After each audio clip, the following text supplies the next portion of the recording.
Welcome to the Inside the Sales Playbook show, where on each and every episode, we're diving into the actual sales processes, the strategies working for fast-growing sales teams today.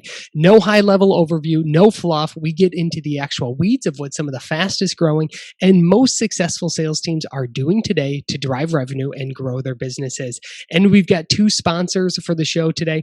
The first is SalesKit. SalesKit takes the guesswork out of scaling your sales knowledge all on one great platform. No longer do you have to have all of your sales knowledge in Google Docs, as well as Dropbox folders. SalesKit makes it easier than ever for your team to access the sales knowledge that actually works. You can sign up for a free trial today at getsaleskit.com. And we're sponsored by my book, Raise Your Standards, the definitive guide to building seven-figure sales. You can get a free copy to help grow your sales, whether you're an entrepreneur, sales leader, or sales contributor at getsaleskit.com/book. I'm your host, Mark Evans, and today we've got a really great episode. We've got an entrepreneur who's grown a really great business, Mr. Eddy Perez. Eddy is the president and CEO of Equity Prime Mortgage. He's the co-founder, right? And it's been recognized as an Inc. 5000 award winner. He's been named one of the nation's top mortgage bankers and was recognized in National Mortgages Professionals magazine's of 40 most influential mortgage professionals under 40. And in 2019, they were a diversity and inclusion award winner for their industry. So this is going to be a great episode. Can't wait to get into it. So Eddy, welcome to the show. Thank you for having me. It's a pleasure. And thank you for this opportunity just to speak to the audience, share some content that hopefully some people will be able to use, and more importantly, help them make themselves better. I know they will. So Eddy, how about you give the listeners and viewers a little bit of context? What is Equity Prime Mortgage? I mean, the name kind of sounds it out for itself, but how do you help your clients achieve their mission, and what kind of separates you out there from the other firms in the industry? Yeah, no, Equity Prime Mortgage is a national lender. We're not a broker. We do business in the wholesale side, so we do provide financing and help brokers help achieve the American dream for a lot of people, but we also have our own division and does it retail. I think the big thing when it comes to sales, when it comes to anything, when you're leading people, you got to understand that you're in the personal development business. As I always say, it's just through mortgages, it has shown that, you buy a house and it's very, I don't know if you want to call it, it's definitely not flashy or sexy, boring, whatever you want to call it, but it's been shown through history to be, through real estate's the greatest wealth builder. Mm-hmm. Because, you got to have shelter. You got to have somewhere to enjoy your time with your friends, family. And while you're doing it, you can either be paying rent or you could be paying down your mortgage. Mm-hmm. And it's a very simple philosophy that, you pay down your mortgage 2 to 3% a year. You get the tax benefit of writing it off, as well as, real estate appreciates 2 or 3% of the year. So on your dollar, you're getting about a 7 to 8% return. So once you understand that, you have a great capability as a sales professional in this industry to help your fellow man get better. And even if you're renting on the time being, that's also part of the industry because there's the commercial multifamily side. So mm-hmm. you're still contributing to the overall economy. And when you understand the weight and the ability that you have, it does bring you a little bit of peace of mind. But it's really about focusing on the personal development. And through the mortgages, you get to personally develop other people. I really like that. Yeah, that's an interesting perspective of saying, and I think sales in general, I had a boss that once said, sales and especially entrepreneurship is the best personal development course you will ever take or you will ever go through. So I definitely agree with that.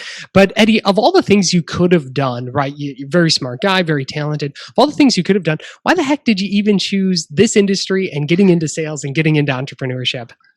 Well, I mean, I'd probably tell you that indirectly, when you connect the dots going backwards in life.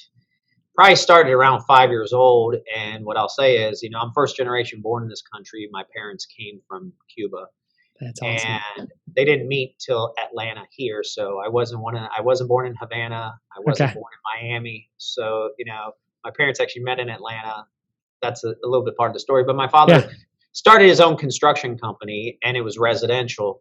And I used to, at 5 years old, I would go on Saturdays. And my first job was sweeping the floors. Perfect job for a 5-year-old. Yeah. Yeah. Perfect. And Well, it's good because you get to see progress. So you already start feeling like you're accomplishing something. And that's kind of Yep. the positive energy you start building.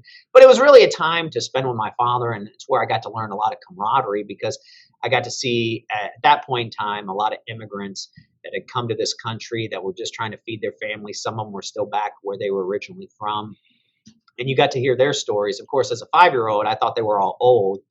And now that I know some of them still, they were only like, in some cases 13, 15 years older than me, but, I thought they were much older. But, Yeah.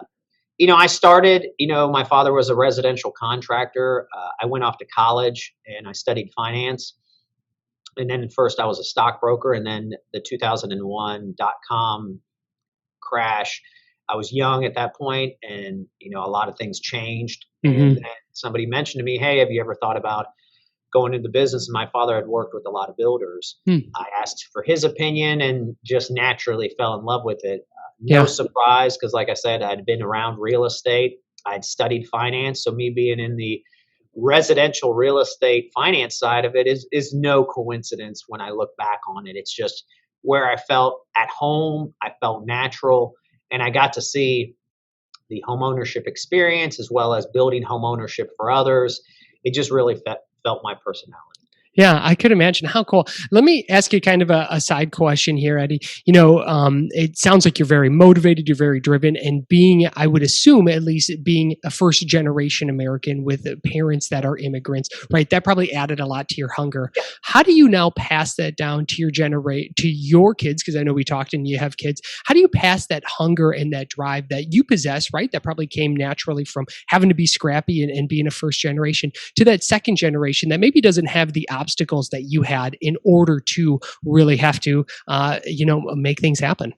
So first off, I've never been shy to share where their grandparents came from, some of the challenges we had. I mean, my children even asked me when all this social justice was going on, and I had explained some of my run-ins that I had younger.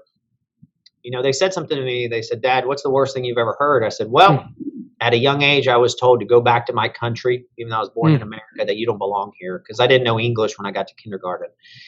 And they said, wow, that's awful. I said, that's just part of the struggles and the realities, but I'm thankful because I learned early on adversity, and early on I had wonderful examples on how to overcome it. So to me, I've always believed, let the negative voices be your jet fuel. The louder they get, that means the closer you're getting. And just sharing a lot of the experiences. I grew up on what people may say the other side of the tracks or the saltier parts of life, but they were very educational when it dealt with humans and their pains and their struggles. And just sharing that with my kids and being very, very upfront. And I've also told them, look, my father was very good at this. Actually, my father said if I tried to get in construction, he'd cut off my hands. Because he said, I'm not putting up with the struggles and all this stuff for you not to do with it. But I think it's letting them be who they want to be. I'm not going to sit here and say that they need to one day run my company, because guess what? Maybe they didn't earn it. I don't believe in just because they're blood. It's whoever paid the price and who's always willing to pay the price that deserves to take my job one day. It just doesn't should be because they're my bloodline. And I think that's where a lot of people let down America. And I get the whole, hey, I want this for my kid. But look, my son right now, he wants to be a zoologist. He's big into sharks, big into, dude, cool, man. Think about it. Second generation. I've got a godson, second generation, that's gone to Yale, wants to get into government. My daughter wants to be a NICU nurse, or my rule is very simple. And this is from my mother. I'd rather you be the greatest janitor ever than the doctor just because you chase the money. I just want them to follow their passion. And that's how you instill it. It's their passion. It's their goals. You provide them the marketplace. You provide them the environment.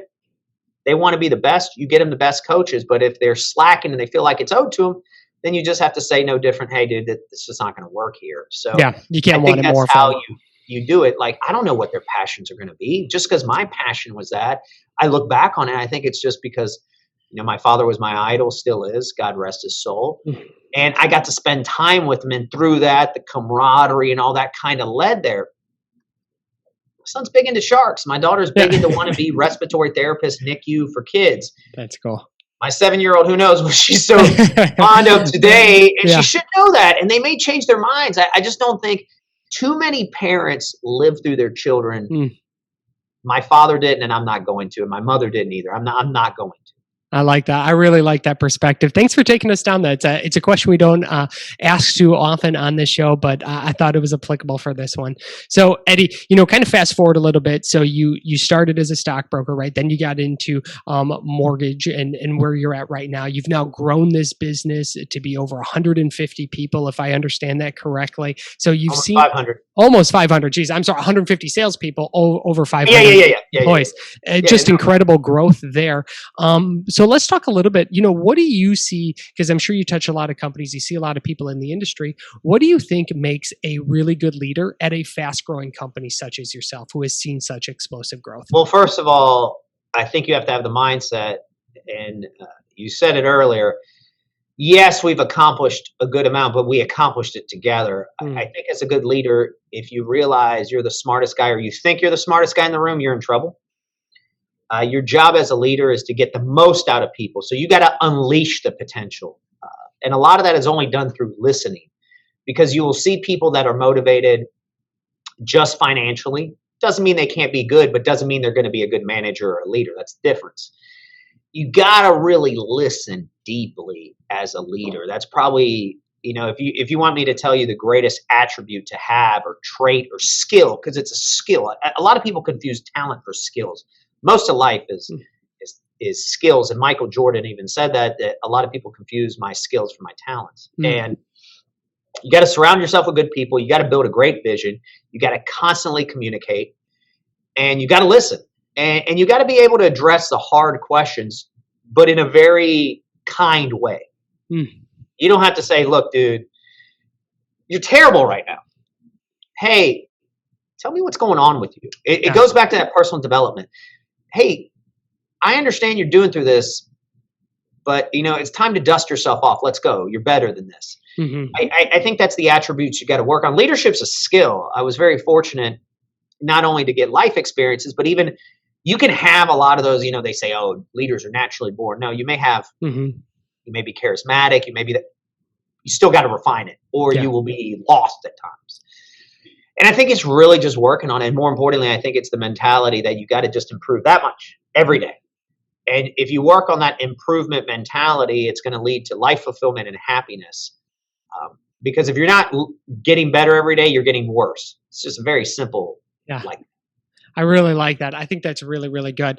Now, going in and maybe just one step further, are there 2 or 3 things that you do to help really create a culture of growth, especially in such a sales-driven organization, in such a competitive environment and industry? We have a culture plan. A lot of companies don't. We have 23 behavioral drivers, not values, behavior drivers that can lead to success. Can you give us an example of one of those, Eddy? Yeah, I have some of them here. We have a little card. There's 23 of them.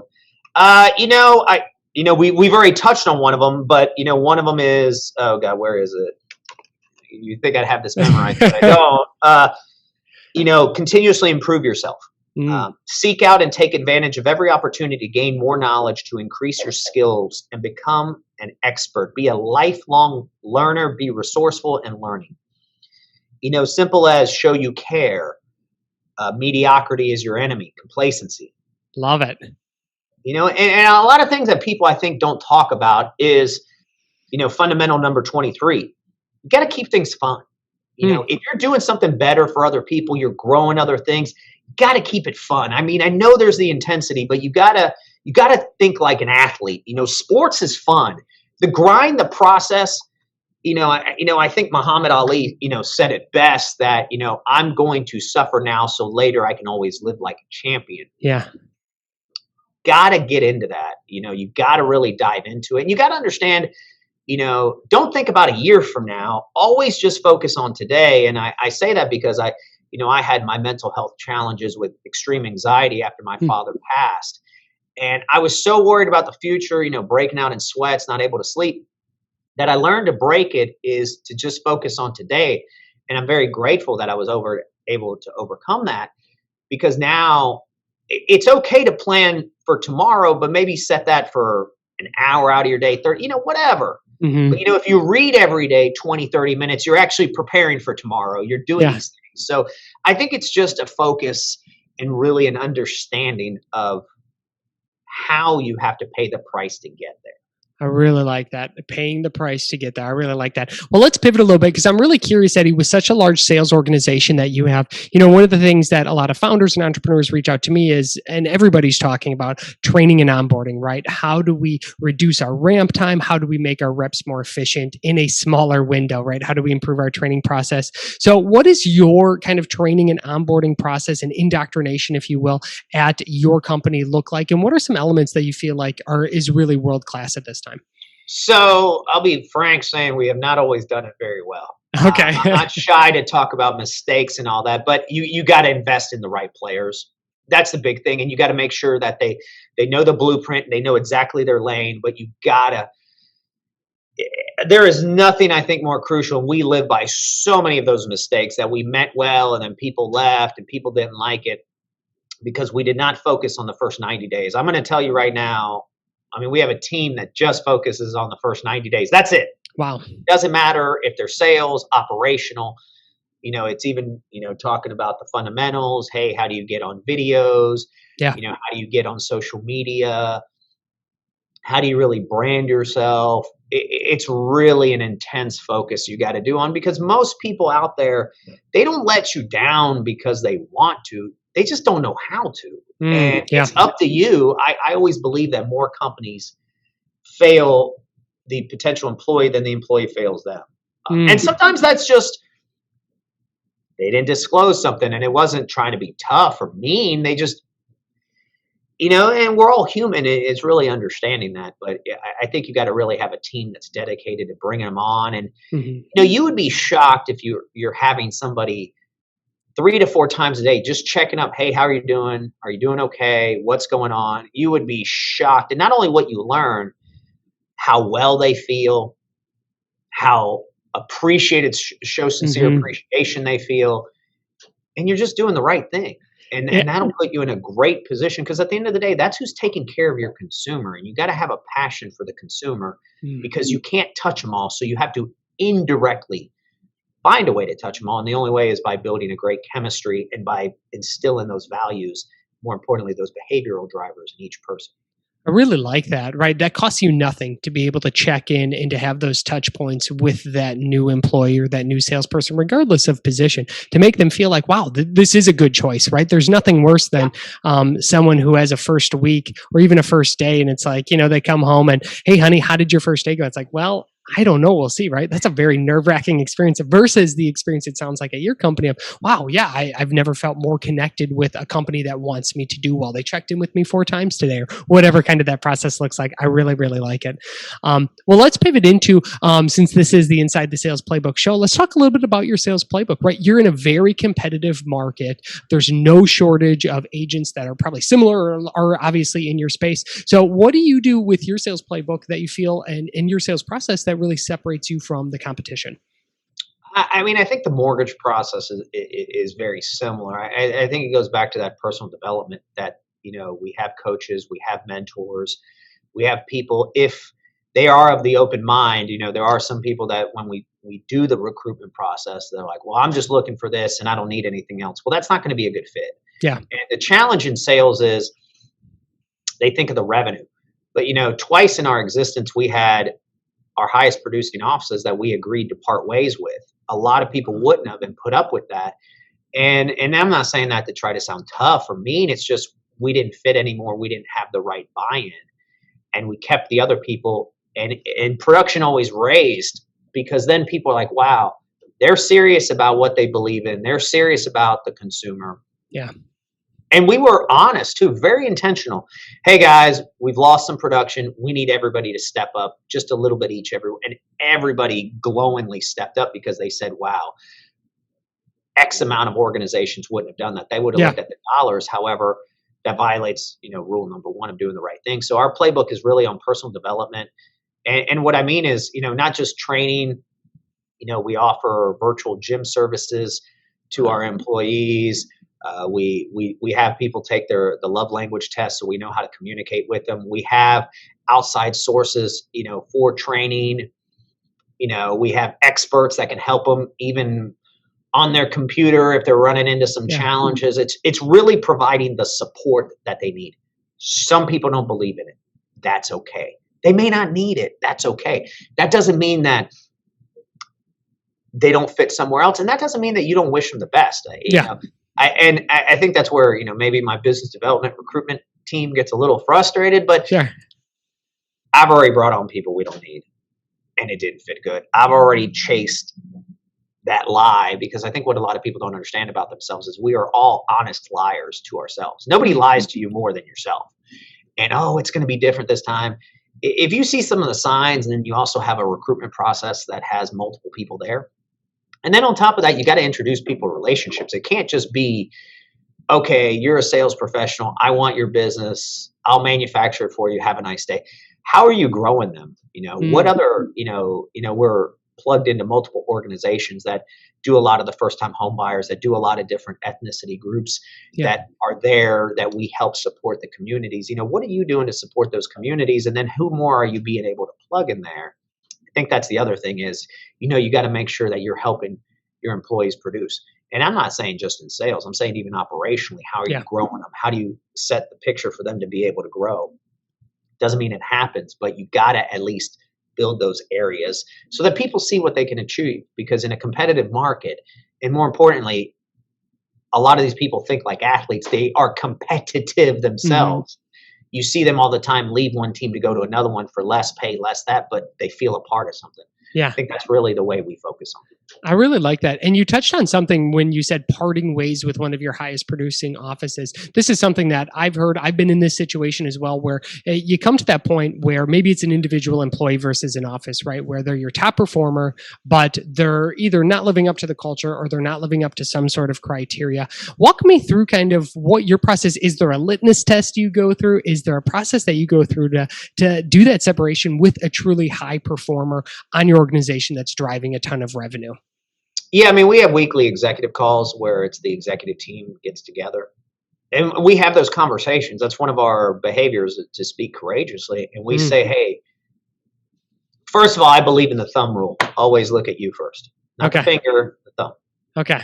I like that. We do everything we can. But sometimes people, unfortunately, in our industry, they get a little bit too about themselves. I heard something that Kobe Bryant said that was so true, that, kind of get over yourself. Like, he had like 5 air balls and he was walking around feeling like somebody, looked at him funny. And then he said, well, why did I shoot him? Oh, I didn't have strong enough legs and I was tired by the end of the season in the playoffs. So my legs need to get stronger. That's where you kind of evaluate. You evaluate yourself first. What can you do stronger? Some people just don't buy in. Unfortunately, they have a lot of success. Their egos get beefed up. They think things are owed to them. Just got to part ways. It's as simple as that, right? Unfortunately, you do everything you can. Yeah. Everything you can. I don't believe in these, quote unquote, coming to Jesus meetings, because you'll get fake juice out of that. Okay. I just say, hey, look, dude, if this isn't you, let's work on a way that we can part amicably in a good way and go from there. I like that.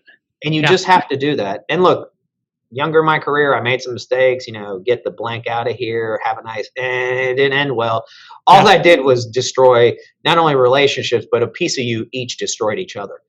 And and that's why I'm always fond about talking about the mistakes, because it's where you learn. It's how you learn. Unfortunately, my father said, son, I wish you could learn instead of, you got a pretty hard forehead and it's from going through brick walls. So I think you just have to be very frank about that and everything. Yeah. And sometimes it's just not a fit, and you wish them well. I don't want ill will towards them. They may have challenges like, oh, F them. And it takes leadership to learn, like, well, that's, don't worry about what they think. It's on them. Yeah. It's not on you. And, the retaliation's worse than the initial.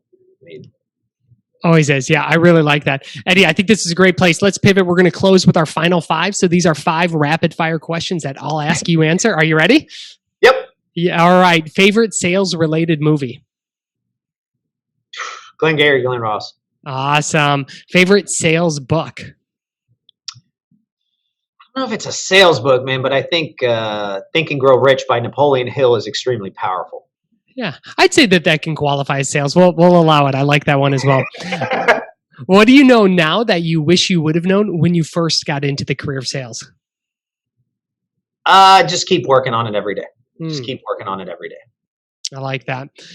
Favorite purchase of 2020 under $100? A gift card I got for an employee when they were not feeling too up to par. That's awesome. And I would imagine that had a pretty positive impact on them. Yeah, because I mailed it to them with a handwritten letter, and I just said, "Hey, thinking of you guys, feel better." Awesome. Very, very cool. They had COVID. Yeah. Okay. And I'm sure, yeah. And I bet that made you feel great too, being able to give that off. Favorite follow, social media follow? Who I follow? Yeah. Any thought leaders? Any executives? Gary V. Yeah. All right. I love it. He's a great one. Yeah, I agree. All right, Eddy, if our listeners want to connect with you, where's the best spot for them to do that at? You can find me on LinkedIn, Eddy Perez, EDDY Perez, and you can look up EPM or Equity Prime Mortgage. My email address is eperez@epm.net. I think those are usually the best too, because I check my email as well as my LinkedIn. I would give my cell phone out. However, maybe I would start getting solicited out the wazoo. Yeah. That's the only reason I wouldn't. But I'm one of those very quickly to give my cell phone because I'm very rarely at my desk. I mean, I'm filming here now, but that's the best way to call, text me, LinkedIn, email. But yeah, those are, I'm also on Instagram. It's Eddy, EDDY, Perez, Perez, Jr. That's my handle. Love it. All right. Well, I'll make sure we include all those links in the show notes as well. That's Eddy Perez with Equity Prime Mortgage. Eddy, thanks so much for taking us inside the sales playbook and your leadership playbook. Mark, it's all been my pleasure. Thank you so much. And anybody in your network or anybody if they want to reach out, I'm always looking to learn and collaborate. Please feel free to introduce me. Awesome. I definitely will.